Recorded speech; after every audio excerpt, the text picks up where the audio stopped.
Oui, bienvenue à Parole autochtone. Ici, c'est Mélissa Mollin-Dupuis. Cette semaine, j'ai reçu une question de Valérie qui me demande que pensent les Autochtones des mouvements nationalistes?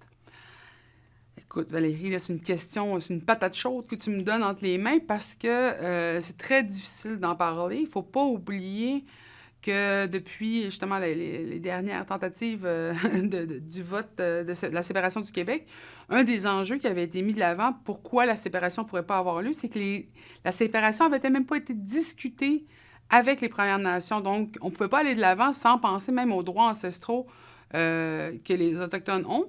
Et malheureusement, jusqu'à cette période-là, les discussions se faisaient uniquement entre les communautés et le fédéral. Donc, il y a eu de plus en plus un développement, je pense, par rapport au discours, par rapport à intégrer les communautés dans le discours nationaliste ou dans le discours séparatiste, selon quelle angle on veut prendre par rapport au nationalisme. Je pense que c'est très divisé par rapport à la direction qu'on veut prendre vers ce discours-là, mais je dirais qu'il y a deux mouvements qui sont quand même très déterminés puis très clairs dans ce que je vois présentement. Il y a un mouvement qui a beaucoup modifié son discours pour inclure les Premières Nations. Et souvent, malheureusement, ce discours-là peut être intolérant à d'autres citoyens, c'est-à-dire des citoyens, des nouveaux arrivants, des gens qui sont liés à l'immigration, des réfugiés. Alors, on va souvent essayer d'opposer les deux communautés, dire, ben là, on parle même pas des droits autochtones, puis on veut aller sauver tout le monde dans les autres pays, blablabla. Parce que, justement, on dit, ben on est autochtone, on est tous autochtones, puis c'est-à-dire qu'on essaie des fois d'instrumentaliser l'identité autochtone pour son pouvoir politique. C'est-à-dire, en clamant nos racines autochtones, on devient des autochtones, donc on a des droits ancestraux, donc on a des droits à la séparation du Québec, blablabla.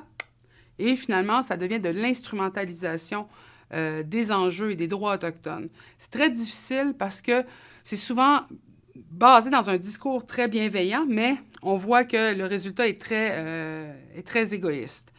Le deuxième mouvement que j'ai vu est beaucoup plus intéressant pour moi, c'est-à-dire les gens veulent discuter, mais si on faisait la séparation du Québec, qu'est-ce que ça voudrait dire pour les Premières Nations? Est-ce qu'on pourrait faire ça ensemble? Est-ce que ça pourrait être des choses qui se voient? Comment on penserait un pays entre nations? Et là, tu vois un discours beaucoup plus ouvert à vouloir transformer les réponses plutôt que de vouloir nous instrumentaliser. Et je sais qu'il n'y a pas longtemps, même, Ghislain Picard avait dit « Moi, je suis un séparatiste, mais pour les Autochtones. » Et là, le monde « Ah, ouais, hein, on n'avait pas pensé à cet angle-là. » Mais j'ai trouvé ça très le fun parce que c'est ça, quand on parle d'enjeux de territoire, ça ne veut pas dire de se séparer tant que de dire qu'on a des droits, nous aussi, sur le territoire. Et ça va souvent être utilisé pour protéger le territoire, pour défendre des droits ancestraux, et non pas dans une division physique du pays, mais vraiment dans une séparation des responsabilités par rapport à la protection du territoire. Donc, ça amène des discussions beaucoup plus intéressantes à ce point de vue-là. Alors, tu peux comprendre qu'entre les deux, mon cœur balance d'un côté beaucoup plus ouvert que d'un côté beaucoup plus, je dirais, utilitaire. Et je pense que la discussion, elle ne peut plus maintenant être évitée. Et c'est ça qui rend la conversation nationaliste intéressante, mais je me méfie de l'autre conversation nationaliste qui est excluante. Et ça, je pense que c'est une opinion qui est quand même assez partagée aussi avec les autres communautés. J'espère y avoir répondu, mais tu comprends que c'est un enjeu qui va être d'avenir et qui va être à discuter encore plus quand on va parler de protection du territoire. N'hésitez pas à partager la vidéo, n'hésitez pas à nous envoyer vos questions justement à Parole autochtone. Je vous souhaite une belle semaine.